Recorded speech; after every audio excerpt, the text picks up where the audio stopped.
Welcome back. You're watching Here and There, and we're talking with Steve Potter, and we call the show The Life and Art of Steve Potter.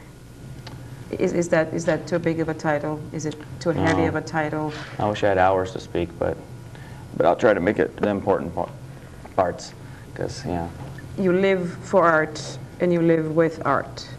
I just can't live without art. That's the problem. If I don't create, like a lot of, artists and poets and writers and musicians, if you're not doing what your body's urging you to do, your creative juices, then you get kind of, you just don't feel right. So I'm hoping that, like, eventually, and what's going on now is I'm kind of coming to my own style, It's taken me a long time, but What kind of style do you think that is? I think that mostly cartoons. Like before I had the last art show, all that stuff was just down in my basement, and that was just my place to create and release things. But unless I do a gallery show or whatever, that stuff's not going to see the light of day, We do have to say that you just finished your first art show at Cup of Joe's. It was there for, was it a month? They had a little bit longer than they said they were going to. They did it for about a month and a half, and I really appreciate that the Cup of Joe did that for me, that let me put that stuff up. Back to your style of cartoons, you said that you think that cartoons is where you want to take your art. Yeah, I really like cartoons. What I've always wanted to be was a children's book illustrator. I like to do illustrations for magazines. Whenever I get an illustration in a magazine, I really like that a lot. But it definitely has to have to do with children. And my sense of humor with all my artwork is definitely a very childish sense of humor. And I asked you about the relationship between the inner child and the artist. How does humor play into this? It's got me through a lot of really tough stuff in my life, and every day. I think that the people who laugh, they say you laugh a day, or laugh many times a day, you live longer, you're happier, and that's just the way my parents brought me up. I like to call it a cupcake childhood, where I had a really nice childhood. I was very fond of my parents did a good job of raising me up, and they always kept things happy and pleasant for me, and that's what I want to do for my kids, and laugh your way through it, and we always do it. And you laughed your way through cancer. Mm-hmm. Yes, I did. That's when I was putting my family together. That's when I got married and I had my son, and then in '99, I started having some bad headaches, and I was drawing pictures like this, and I couldn't draw very well. You want to zoom in on this. It's an important picture. See the little men drilling inside my head and banging with hammers? And there I am. I have a headache. I didn't know what was going on, and I'm not the typical male. I didn't go to the doctor like I should have. I figured it was just stress related. Ended up finding out in '99. My parents drugged me in the hospital and found out I had a brain tumor, and that's when everything changed. This is a very special picture too, and you haven't seen this, but this is my cancer picture, and it was also... It's very powerful. Well, it has a lot of the different pain and different things I experienced during cancer, like my radiation and IVs and different pills and fluids and different things, spinal tap and different things like that. So my artwork kind of took a turn, a strange turn. What's this one? Well, just some of the creepier type things that I would draw, the kind of things that would, because I had a lot of nightmares when I was in cancer and treatment. For some reason, every time, I'm kind of going there. For some time, every time. I think your drawing was like a therapy for you? Very much, yes. And then my daughter was born. I had 1 month left of radiation and chemo. Talk to us about your daughter and expecting a baby at the time when you're facing what you thought was a serious uphill battle with cancer. Well, nobody really understood, that I had my son Jack, and he was very small, and when they found out I had cancer, they said, you have a very small chance of survival. I think at one point it was 3% chance of survival, and so they were ready to get me. They handed me my will, and they wanted me to fill out things and make amends, and they pretty much wrote me off and said, if you do survive, you're going to be in a vegetative state, you're not going to remember your family, you're not going to be able to speak. And of course, my whole family was in tears, and I just laughed my way through it, really, is what I did. I said, well, let's not do this. I'm going to rip up my will, and I'm going to do what I can do and just giggle and laugh my way through it. And came about that, like, right before I was scheduled for the surgery where they were going to try to take the tumor out of my head, it was about the size of a walnut right in the center. Children. Yeah.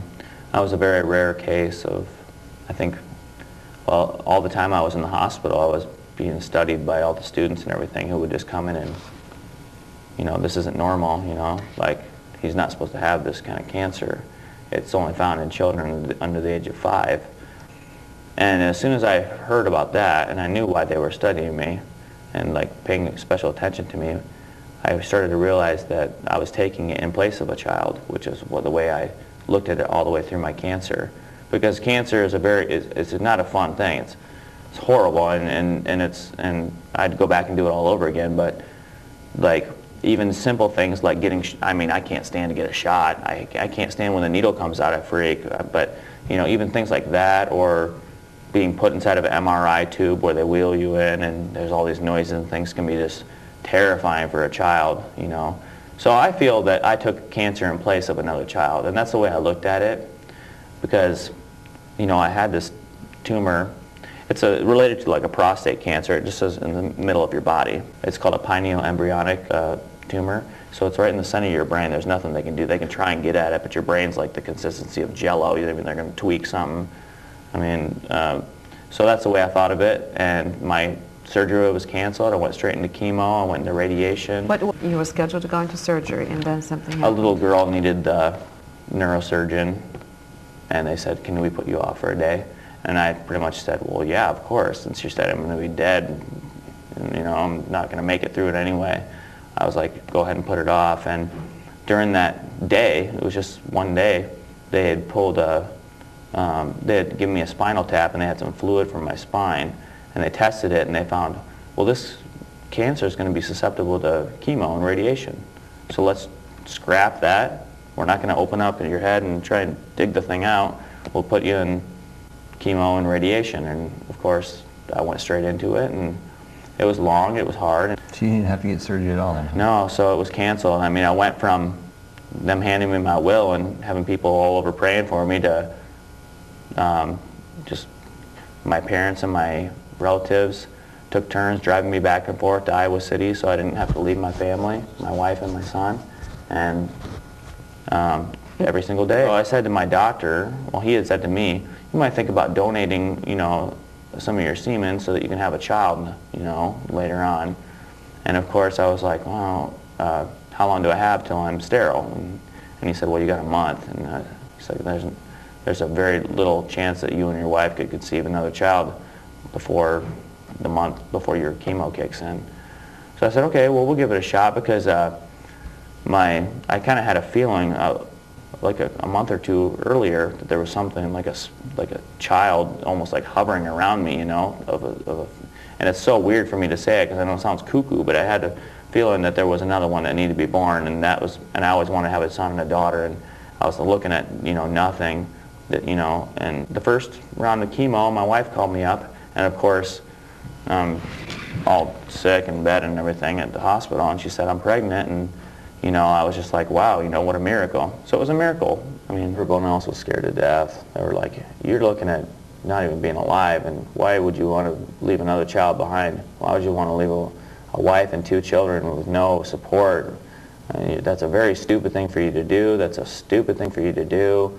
And of course everybody was kind of terrified, and then after a while when they saw that, you know, it was going to be okay, you know, it was just, you know, that was my chance and I took it. You know? When I was in cancer, I had neuropathy in my hands, so my art style changed. A lot of times it was smooth. And neuropathy, for those of our viewers who don't know what the medical condition nerve is. Nerve damage is what it is. It's a nerve damage to the, and it almost shows it in that picture, does it not, when the hands are not. It's just like... The hands look very relaxed. Yeah, so you still drew this with your nerve damage in your hands? Yeah, it was very painful. I mean, I couldn't grip a pencil very well, and then I drew a lot of different things. That's, you know, some more of the creepier type things with like lines, sketching.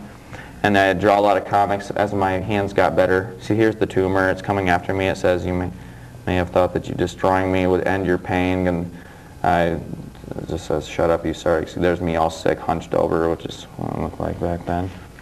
And so, yeah, I used my cartoons and things as therapy because I was very scared when they said that might lose my emotions and different things, and my brain, that I didn't have anything to leave behind, you know. I didn't have a story or anything to leave behind. But that lasted about 1.5 years, I suppose, of treatment. And then after that, I've been cancer-free. I've been diagnosed as cancer-free. Just melted my tumor away.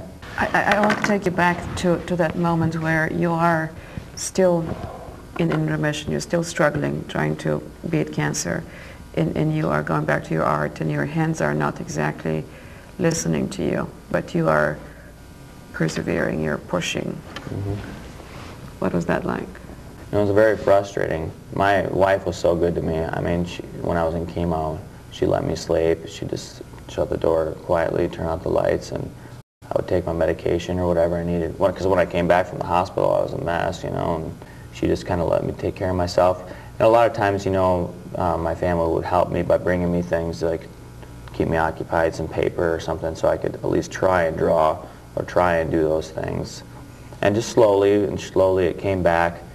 It was a little frustrating, but I was very determined because I knew that I couldn't stop and just say, you know, forget about it. So I just kept doing what I could do. And I mean, I had a good sense of humor through the whole thing. When my hair started falling out, I told the kids, put on rubber gloves, the latex gloves, and start pulling my hair out, and they had a time in their life. I mean, it was all laughing, and every time somebody would come in, because I don't know about you guys, but whenever I go to the hospital to visit somebody who's sick, it's very uncomfortable, and I feel very bad because you don't know how they feel, and you can't say, well, I know how you feel. You know, when somebody's injured in a hospital, it's very uncomfortable to come and see them in that condition, and I was very worried that my young son would come and see me with these tubes coming out of my head, or with I had half my head shaved, an eye patch, and I looked scary, what I looked like, and he's very small, and he didn't know what was going on. Little nieces and nephews and my brothers and sisters would come to the hospital. I always tried to make it as fun and playful for them as I could. You know, at first my son was scared of me when he first came in, but I said, well, come here, we'll read a book, and I popped it on my lap, and we started reading, and then I was dad again. You know, I wasn't the scary monster type thing, you know. And yeah, we just joked around, even when, like, I was on my back and I couldn't get up, and I was forced to lay down. You know, my mom had a spoon feed me my lunch and stuff like that. We just made jokes out of it, you know. And it was a lot of fun. Actually, it's kind of funny to say that, but it was a lot of fun, and I'd go through it all over again. You know, just your personality, you're laughing through it. That's how you got through it. It was a lot of fun, you know. Take my IV pole and sneak outside and have my dancing partner, and you know, and just make jokes out of it, and it was really fun. And that really upset me because a lot of times at Iowa City Hospital, when I'm going in for my treatments, there would be people that would be the complete opposite. I mean, just bawling their eyes out, just pretty much saying goodbye to each other. And you know, you could really tell those people that kept positive were the ones that you thought, hey, that person might make it, when they're whispering to each other, well, he's going to be gone in about a week, you know, and then you know it's not going to happen. And I saw that a lot in the hospital. And a lot of women who were losing their hair, who are on cancer, it was just the end. It was so devastating when their first chunk of hair fell out, and they were just, oh my gosh, my hair's falling out, and what am I going to do? I'm going to have to get a wig, and da-da-da-da. And it was just like, you know, when that kind of stuff was happening to me, it was more of a game. It was more like, okay, well, yeah, they said this would happen, you know. And, you know, I felt really bad for those people that took it really hard. But your daughter's name, you never told us your daughter's name. Samantha. Samantha, yeah. Which means? We found out later that Samantha means given by God, and my son Jack was the other way around. My son was given by God. I like that because it's not a mistake, it's a surprise, and because we didn't know he was going to come, and we were very young. And then my daughter Samantha was asked of God, which kind of makes a lot of sense, because seriously, that's all we did was, I said, hey, give me a chance, boss, and I got a month, and do what you can do, and he came through. And thanks to him, we have a beautiful daughter. How old is Samantha now? She's going to have a birthday on the 23rd, and she's going to be 6. And she's very excited. Does she know that she was asked? Oh yeah, she knows she's the princess. Does she know the story? Yeah, she does. I make sure that my kids know all about that. I don't want to hide them from the bad things in the world. I just want to show them that you can cope with them. You know, I want to show them the way to handle the bad things in the world.